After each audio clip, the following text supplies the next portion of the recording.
Carvajal making this gesture at Lamine Yamal is just pure Clásico heritage. Real Madrid bulldozed Barcelona in the latest Clásico, and the 2-1 scoreline honestly does not do it justice. Madrid had more chances, looked more dangerous, had more joy. Vinicius Jr. was having so much fun rewinding the clock back to a time when players just had fun until he got taken off for not tracking back. And of course, it all ended with a brawl. Pedri was not the only one seeing red at the end of it all. We love this game.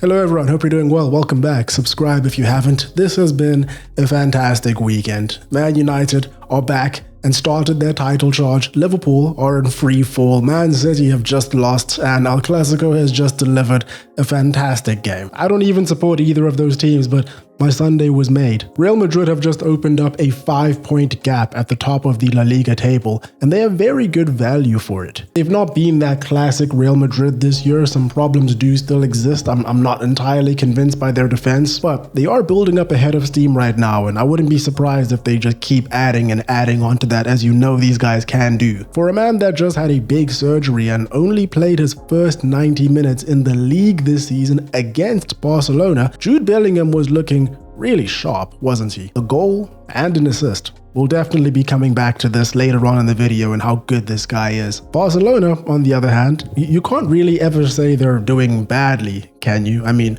it's all relative when you bring up these two teams and have to put them up against each other. Barcelona are doing okay this year, right? They're second place. Going into this Clásico, they were only 2 points off. They just hammered Olympiacos, what was it, like 6-0 or 6-1 in the midweek against in the Champions League. They're not doing terribly, but I mean, they're a bit of a way off. I'm talking about Real Madrid's defense just now, and as we'll talk about in this video about this Clásico game, they are not on top, and they're probably missing Inigo Martinez right now, somebody that's, you know, somewhat reliable at the back. They don't have that, do they? Lamine Yamal, however, was confident before the game that, you know, none of that would matter and that his team would come out on top. The 18-year-old said Real Madrid steal and complain a lot, I guess referring to the calls that they get from referees and whatnot. And let's be real just for a second here, before anyone mouths off in the comments about this or that. It goes both ways, doesn't it? If you know anything about La Liga and Real Madrid and Barcelona in that context,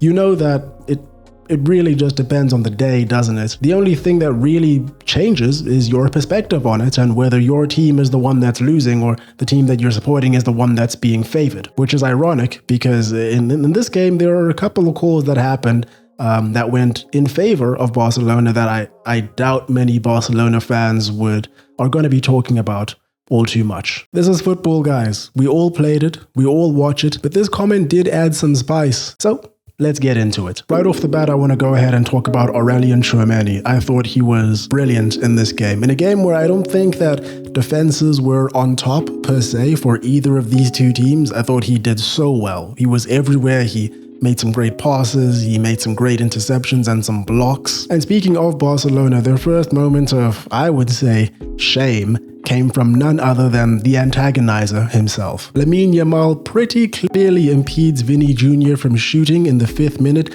and the ref is shown the only angle where it looks like a legit tackle. Brother is not helping the claims he made before the match, because this was not called as a penalty. But really, when it comes down to it, Real Madrid showed up to this game really wanting it. I think that the 4-0 in the fixture last year was at the front of their minds going into it and during it, because everyone in white was balling out of control in that game. Of course, when you say that, you have to include Kylian Mbappe. He gets very high marks, but we do all know that he probably could have had higher marks. He had an early goal ruled out, no surprises there as he was called offsides. Him being offsides in the Clásico, it's not really surprising. It's one of those things that is just like guaranteed in life. You know, death, taxes, Liverpool collapse. Too soon? Pew, pew, pew, pew, pew. Shots coming from everywhere, including Brentford. But really, this is such a tight call. Even watching the live game, it looks like Fermin Lopez gets the last touch, but it also looks like perhaps Arda got a touch over there. And then on top of all of that, it looks like the most minuscule of offsides calls. Regardless, you just cannot count this guy out. He's a phenom. He may be offsides for oh my god, this light is just flickering and it is driving me crazy. Regardless, you can't. Regardless, you cannot count this guy out. He may be offsides a handful of times, but he will make you pay at least one time. At least one time. Again, for his actual goal in real time, it looked like a very close call, but it was the right call. And I must say that Mbappe's timing has gotten really good lately when it comes to these runs, and you don't have to believe me, the numbers speak for themselves. 11 goals in La Liga already. Second is only on 6, and Mbappe was only this picture away and this save away from a hat-trick. But then again, as the old saying from medieval times goes, if my grandmother had wheels, she would have been a bike. You know what, you know. But we also have to talk about Jude Bellingham here. Just look at this ball. He carries the ball with confidence off that right-hand side, does a bit of a swivel, and then sets Mbappe free with an inch perfectly weighted ball. Just a fantastic game from him all round. Like I said, this game is the first 90 minutes, full 90 minutes that he's played this entire season in the league. I think he played his actual first 90 minutes during the week against Juventus, and he got a goal in that game, the winning goal.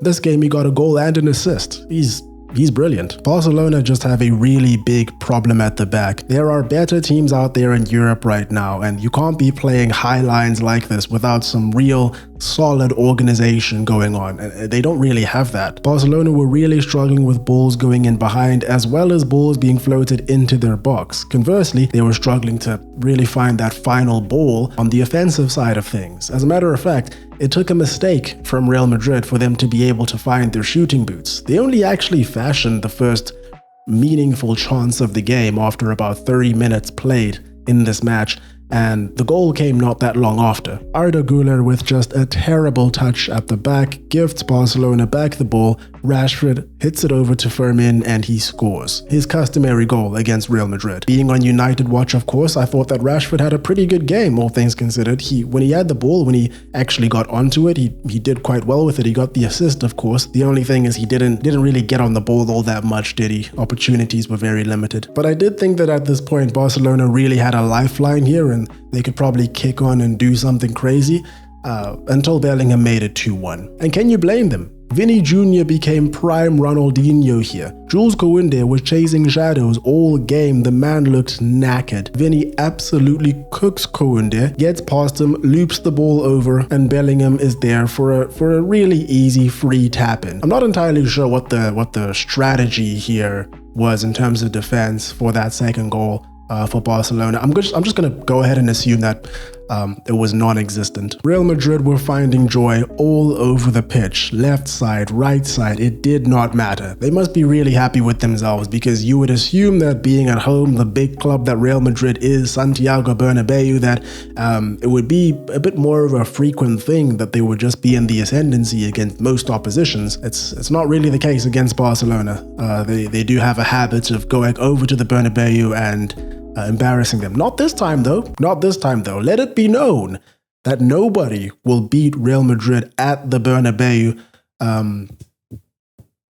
multiple times in a row by 4 goals or more. I don't know where I was going with that, honestly. At the end of the day, Barcelona just had absolutely no route through the middle, which is unfortunately where they were trying to go through the entire game. Tchouaméni, Bellingham, and Camavinga were wrapping it up. Nothing was getting past them, and there was just this dense packing going through there.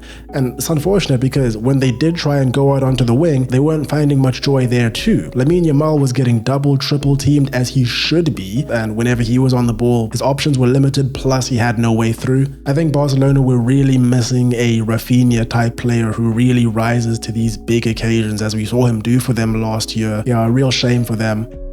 Good stuff for Real Madrid though. I don't even want to specify. That entire Barcelona defense was just not up to par whatsoever. I mean, Balde, I guess he didn't do anything terrible, right? I think Barca are really lucky to have escaped this match without a truly embarrassing scoreline. I think they have to improve on a lot of things. And of course, this video wouldn't be complete without talking about the brawl. The first of 2. Pedri gets a red and it all kicks off here. I think that this was something that was bubbling up for quite some time, for a reason that I've already brought up. Lamine Yamal. I'm sure by the time that this video gets posted, I am recording it right after the match, that there will be a lot more information regarding everything that happened. Which brings us to the second brawl. From fan cam footage and all that, it seems that Carvajal and Vinny were mouthing off to Yamal, who was then mouthing off back. Looks like there are some gestures being made towards the tunnel, which, you know, is, I mean, come on, is this what he's saying? Is this what Yamal is saying? Like, meet me in the tunnel without the cameras around and then we'll see if you're so tough kind of thing. Like I said, I don't know enough about the situation. I could be talking about out of my ass right now, but if that is the case, I don't buy it. And there we have it. Let me know what you guys thought about our Clásico. I loved it. I had a great weekend. Like I said, fantastic football all the way around, and United are back. Big videos coming soon. If you need tickets for games, check out StubHub, link in the description. That's all for me today. Hope you guys enjoyed. Hope you're having a great day. Cheers, and I will catch you in the next one.